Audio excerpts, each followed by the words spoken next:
Morning from तिनजुरे। आजको ride चाहिँ माथि ताप्लेजुङसम्म, यसरी धनकुटा तेह्रथुम शङ्खसभा हुँदै हामी ताप्लेजुङसम्मको राइड। अनि लुक एट द भ्युज। अनि बाटोको अवस्था हेर्नुहुन्छ भने यस्तो छ, बाटो यस्तो छ, पुरै हिउँ परिसकेको छ बाटोमा तिनजुरेमा। आज चाहिँ पुस 4 गते अनि बाटो यस्तो छ, पुरै सेतै भएको छ बाटो हिउँले।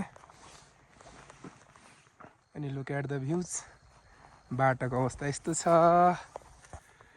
पुरै हिउँ परेको छ, सेतै छ बाटो।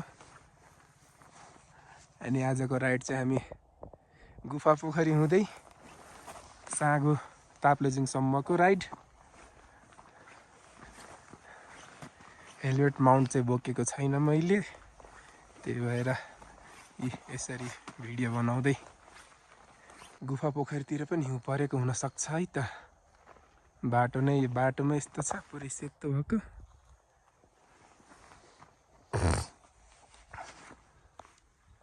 टक टक टक talk.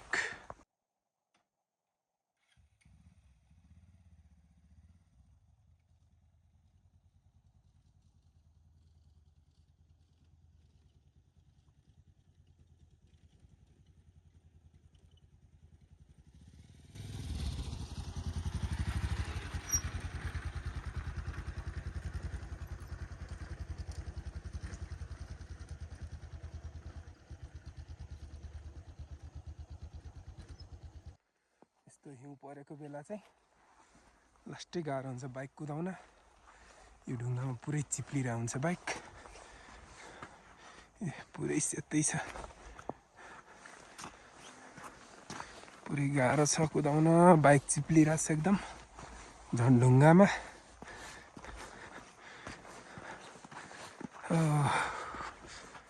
Look at the views.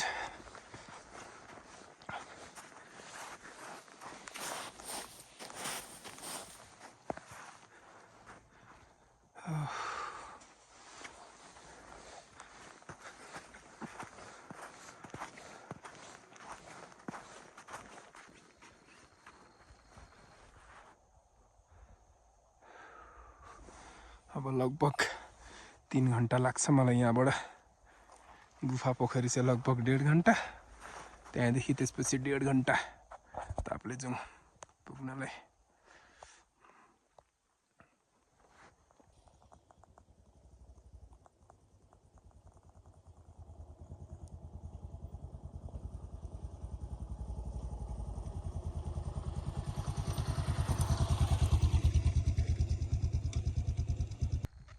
डेढ घन्टाको राइड पछि गुफा पोखरी आइपुग्यो। बाटो चाहिँ पुरै अफरोड छ। गुफा पोखरी 0 किलोमिटर, बाटो चाहिँ पुरै अफरोड छ एकदम। तिनजुरेको बाटो हिँड्नु भएको छ भने थाहा छँदैछ होला, त्यही हो बाटो, त्यस्तै नै छ पुरै। लगभग 1.5 घन्टा लाग्यो यहाँ आइपुग्न।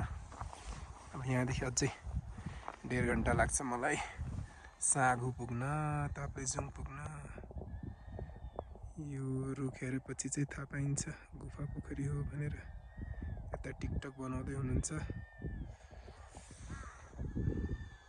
अब एकछिन रेस्ट गर्ने, यहाँ चिया खाने, वार्मअप गर्ने, अनि त्यसपछि लाग्ने फेरि राइडमा।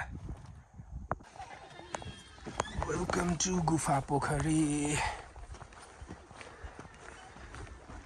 मौसम चाहिँ पुरै धुम्म छ, नभए क्लियर भएको बेला चाहिँ मजाले मकालु हिमाल, कञ्चनजङ्घा अनि यता कुम्भकर्ण देखिन्छ।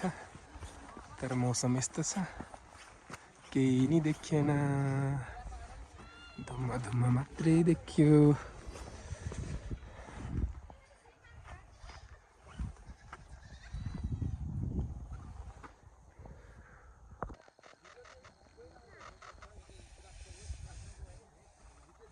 यस्तो भ्यू देखिन्छ। अहिले पारी चाहिँ ठ्याक्कै मकालु देखिन्थ्यो न भाइ।